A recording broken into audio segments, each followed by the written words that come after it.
Oui, merci Madame la Présidente. Donc, je rejoins mes collègues pour dire que nous sommes régulièrement interpellés pour des problèmes de couverture mobile ou de couverture ADSL. Et donc, je vais vous donner un exemple. Il y a une entreprise qui fait 80% de son chiffre d'affaires à l'export et justement qui habite la commune de Molac. C'est pas fait exprès. Et le chef d'entreprise est obligé de sortir de son bâtiment pour pouvoir téléphoner, ce qui est quand même assez embêtant. Même chose sur la DS. Alors moi, la question, c'est simple.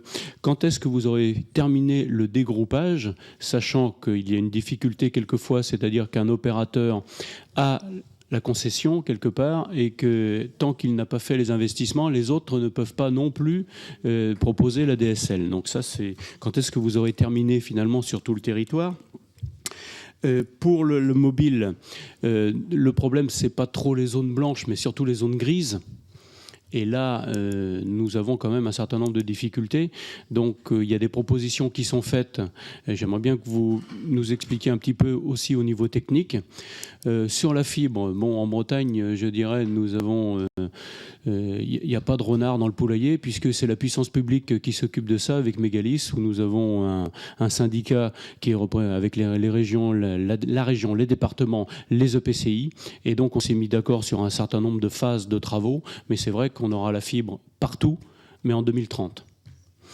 Alors, j'aimerais bien aussi que, quand on parle de couverture, qu'on ne me parle pas de couverture de population, mais de territoire. Parce qu'on peut très bien avoir 80 ou 90% de la population qui est couverte, mais en fait, ça fait que 50, voire 40% du territoire.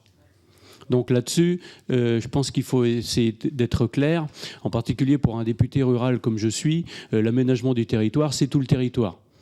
C'est pas une partie, même si elle est plus dense et même si on peut faire plus de bénéfices, n'empêche que nous sommes là avec la fibre, je dirais, dans la même optique finalement que l'électrification des campagnes d'une part et le téléphone pour tous à un moment donné dans les années 70.